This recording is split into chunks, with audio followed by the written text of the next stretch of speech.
అందరికీ ప్రైజ్ తొలడండి.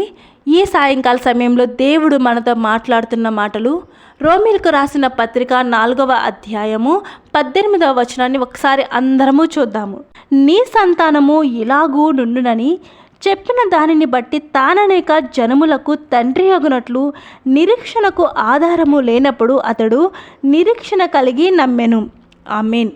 ఇక్కడ ఏమవుతుంది, ఒక సందర్భంలో దేవుడు ఏమంటాడు, అబ్రహామా నీ సంతానాన్ని నేను ఆశీర్వదిస్తాను, నీకు నేను పిల్లల్ని ఇస్తాను అన్నప్పుడు ఆయన పిల్లలకి అనే ఏజ్ కూడా అయిపోయి ఉంటుంది, ముసలి వాళ్ళు అయిపోతారు.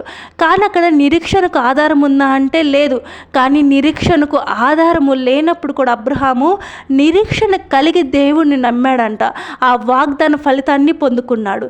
కానీ మన జీవితాల్లో అనేక సందర్భాల్లో దేవుడు మనకు అనేక మేలులు చేసినప్పటికి కూడా కొన్ని వాగ్దానాలు మనకి ఇచ్చినప్పుడు ఆ వాగ్దానాలు ఆలస్యమైనప్పుడు మనం దేవుణ్ణి నిందిస్తూ ఉంటాము. నువ్వు నిజంగా ఉన్నావా, నాకు ఇంతకు ఈ వాగ్దానం ఇంత లేట్ అవుతుంది, ఎందుకు ఇంకా జరగట్లేదు అని చెప్పేసి మనం దేవుణ్ణి నిందించే వారిగా ఉంటాము. ఆ నిరీక్షణ అనే దాన్ని కోల్పోయే వారిగా ఉంటాము. కానీ మనము దేవుడు ఒక వాగ్దానాన్ని ఇచ్చాడంటే దాన్ని పొందుకునే వరకు మన ప్రార్థన జీవితం అనేది ఏ విధంగా ఉందో కూడా మనము సరి చేసుకోవాలి.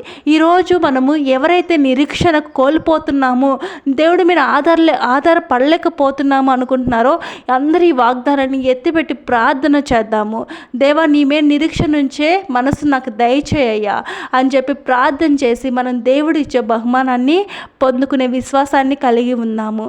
నిరీక్షణతో ఎదురు చూద్దాము. ఈ చిన్న వాక్యం దేవుడు దీవించునుగాక. ఆమేన్, ఆమేన్, ఆమేన్.